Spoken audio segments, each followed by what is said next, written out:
Mata adalah panglima hati. Segala yang kita kerjakan tanpa disadari bisa menciptakan misteri yang ada di dalam hati. Baik, buruk, kejam, pilu, sampai kisah ironis. Semua kita akan kuak di sini di Menembus Mata Batin. Program ini akan menghadirkan orang-orang yang pernah ataupun masih melakukan tindakan yang ada di luar batas kewajaran. Malam hari ini, bintang tamu yang hadir adalah Maya Septa. Apa kabar, Maya? Hai, baik. Sehat? Sehat dong. Maya sendiri percaya nggak sih sama hal-hal yang di luar kewajaran gitu, mistis gitu? Percaya nggak sih? Aku percaya ada, tapi aku nggak terlalu yang pikirin. Maksudnya bukan buat hidup aku gitu. Nggak kayak dikit-dikit takutan, dikit-dikit kayak jangan-jangan ini, nggak gitu sih. Pernah punya pengalaman tiba-tiba ada yang ngeganggu, ada yang muncul, atau melihat atau mendengar gitu? Kalau lihat sendiri nggak pernah, digangguin langsung juga nggak pernah. Tapi paling pernah lihat kayak temen kerasukan gitu. Kerasukannya kayak gimana? Lagi syuting terus tiba-tiba ada yang kemasukan lah gitu. Nanti bangun-bangun mukanya make upnya hilang semua. Bisa hilang sendiri gitu? Aku lihat temen 2 orang yang berbeda 2 kali, tapi setiap kali bangun pasti make upnya nggak ada, hilang gitu. Oke, tapi Maya kalau sendiri? nggak, tapi kalau ganggu aku sendiri nggak pernah. Di episode kali ini, yang akan hadir adalah seorang yang mengaku selalu dihantui dengan bisikan gaib dalam hidupnya. Malam hari ini, dia akan kami samarkan namanya. Kami persilahkan Joko.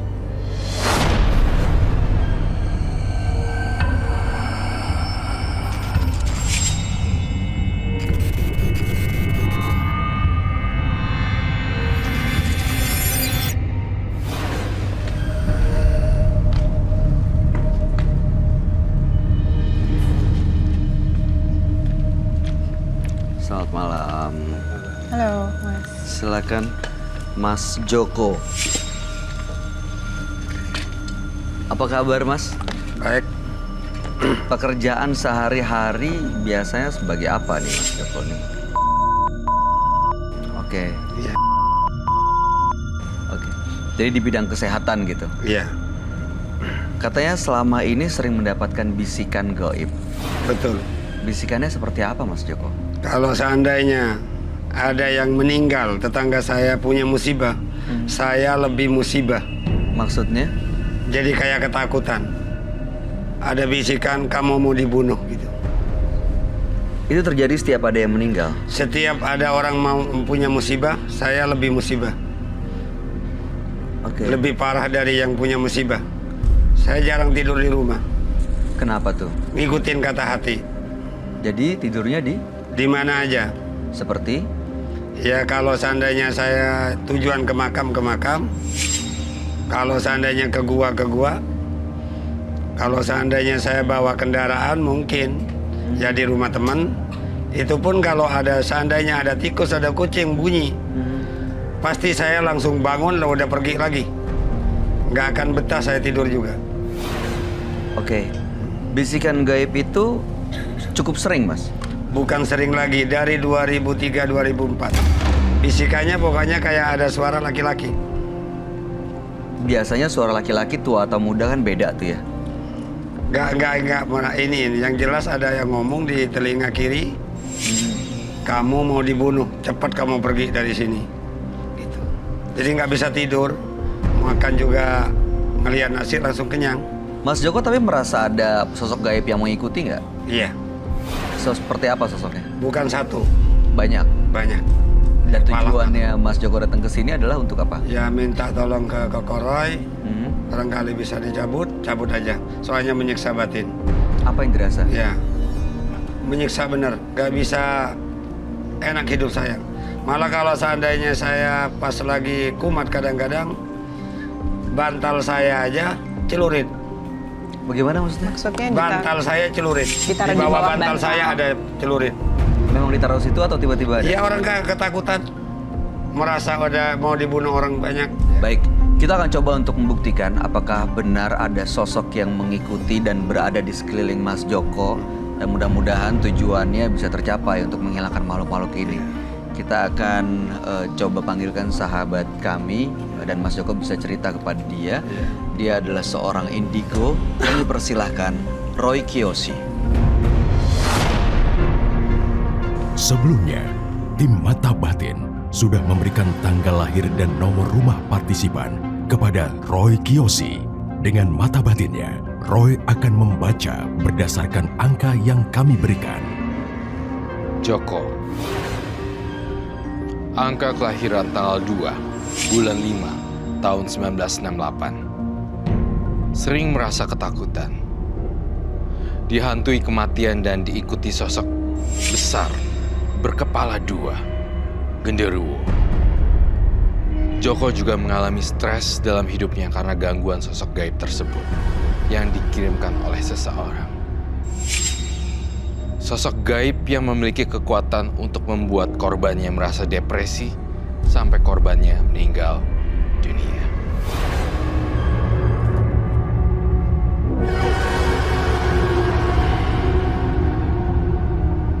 Saya melihat kehadiran sosok makhluk gaib dan arwah-arwah gentayangan datang pada Joko hari ini. Bisikan-bisikan gaib untuk mengambil nyawa Joko akan saya selesaikan malam ini juga di sini.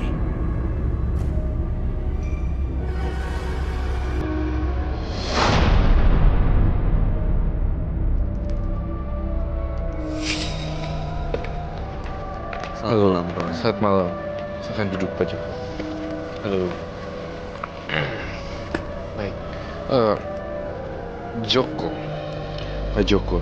Tanggal lahirnya 2 bulan 5 1968.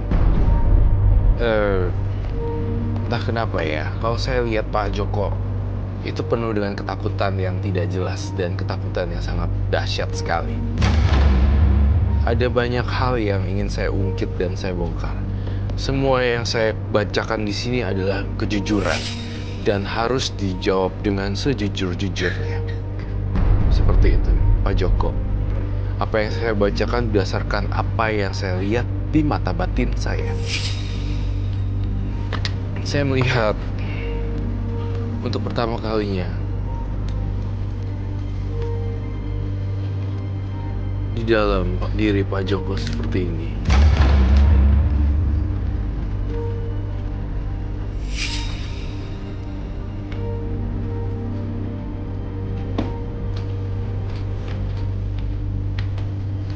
Masa kecilnya Pak Joko kurang bahagia ya. Betul. Saya ngelihat masa kecilnya Pak Joko dibuang seolah-olah tidak dianggap sama keluarga. Betul.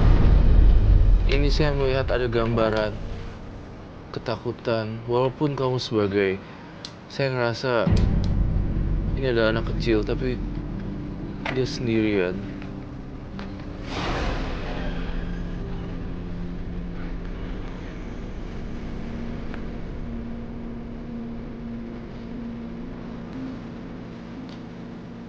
Dari kecil sampai besar, kamu lekat erat dengan dunia supranatural.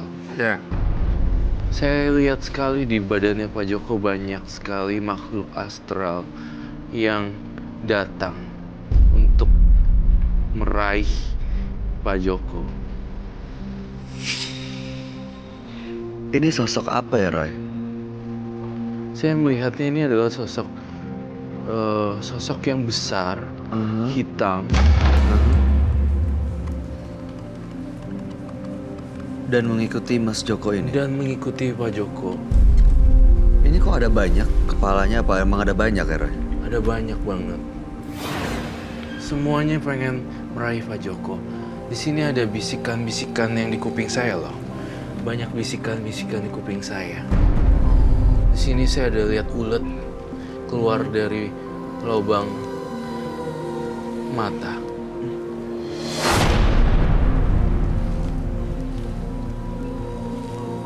Ini sebelum sosok ini datang, kenapa keluarganya membuang Mas Joko ini, Roy? Karena Pak Joko tidak punya potensi apapun dalam masa kecilnya, saya melihat tidak ada prestasi dan tidak ada yang dibanggakan bagi keluarganya. Keluarga. Apakah betul? Ya betul. Ini masih terus berusaha untuk manggil-manggil dan mengambil Pak Joko ini, Roy. Betul. Apa mereka yang sering bisikin Pak Joko ini, Roy? Iya. Pak Joko juga takut sama mayat ya. Iya, Pak Joko. Ya kalau udah diniatin enggak. Maksudnya diniatin? Diniatin kalau udah langsung masuk gua, udah diniatin dari rumah enggak. Karena semakin saking takut. Kalau masuk takut mayat ada orang meninggal ya, tangga. Jadi kenapa kalau ada orang meninggal Pak Joko ke gunung, ke goa, kenapa ke sana? Ya itu ada bisikan, itu nyangka kamu. Jadi dia matinya gara-gara kamu, sakit gak parah gara-gara kamu gitu. Bisikannya. Itu bisikan yang salah sih menurut saya. Dan saya lihat di sini kasihan sekali seorang anak kecil yang dibuang. Karena masa kecil kamu sangat dibuang sekali. Dan ini yang membuat gejala delusi. Bukan halusinasi, tapi delusi. Satu ketakutan atau satu paham atau satu waham yang membuat dia mempercayai sesuatu. Dan pisau dapur. Ada apa dengan pisau? Golok. Saya mendengar kata pisau, golok, pisau, golok. Pisau, golok, atau celurit kali? Celurit. Yang dia tadi? Apa? Pisau banyak, Heeh. pisau banyak saya. Celurit ada, Golok? golok ya ada, cuma golok nggak terlalu di ini. Maksud Yang terlalu buat di ini? senjata bener celurit sama ini, sama pisau. Celurit sama pisau jadi Iya. senjata. Makanya kalau ini apa namanya lagi penyakit lagi kambuh pas tidur, tidurnya juga ngeringkuk.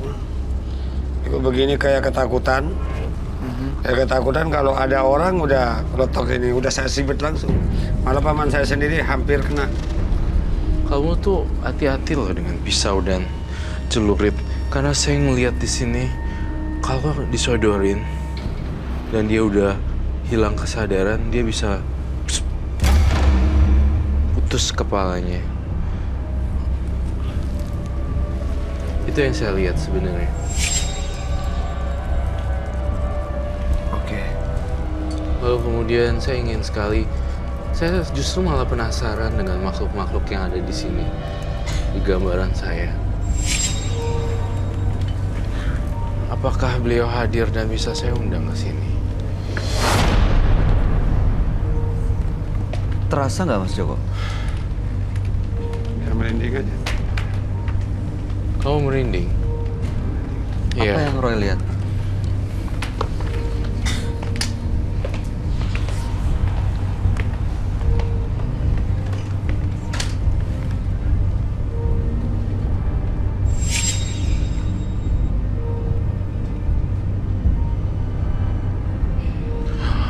Saya melihat di sini kupingnya selalu dibisik-bisikin gitu.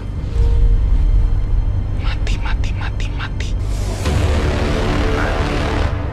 Ketakutan ya. Dia punya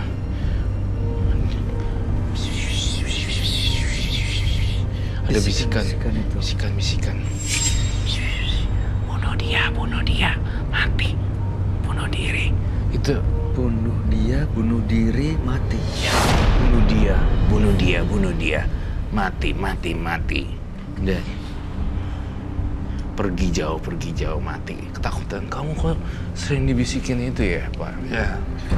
Saya ngeliat di sini auranya, warnanya udah mulai hitam dan penuh ketakutan yang luar biasa sekali di sini. Ada seseorang yang datang di atas. Apakah kamu lihat? Coba kamu lihat dulu ke atas deh.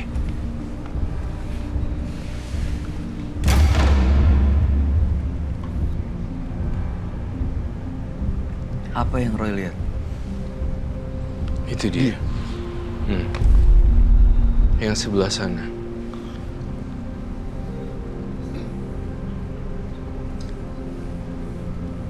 Dia lagi ngapain, Roy? Ada di atas. Ada di atas. Ngelihat kita semua. Melihat kita semua dan mau turun ke Pak Joko. Seperti ini.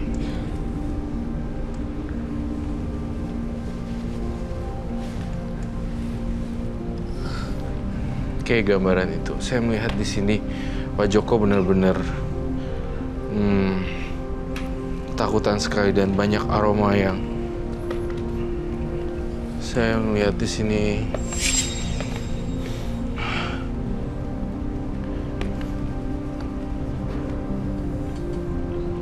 Oh my God, dia stres banget. Benar-benar ada ketakutan dan stres besar di sini yang saya lihat. Dan aura dingin. Kupingnya juga bisa mendengar. Saya lihat dia dibisikin, bunuh dia.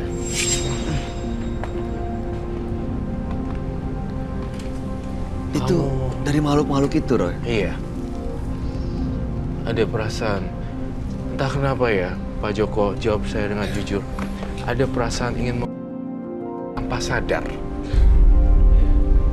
Kalau mau enggak, malah saya dibisikin kamu pergi aja dari sini gitu aja. Kamu ingin dibunuh. Iya. Jadi kalau ada kejadian merasa saya udah mau dimasak gitu. Maksudnya. Jadi dituduh membunuh orang itu gara-gara saya gitu. Dituduh gara-gara. Pernah membunuh orang? Enggak pernah, enggak. Secara sadar atau nggak sadar? Enggak, Tidak pernah. Mungkin tidak pernah membunuh orang. ya. Dia sebenarnya tidak pernah membunuh orang. Memang Pak Joko hatinya baik dan penuh ketakutan. Tetapi perasaan takut itu lebih besar banget. Saya ngerasain dia memang takut dibunuh juga sih.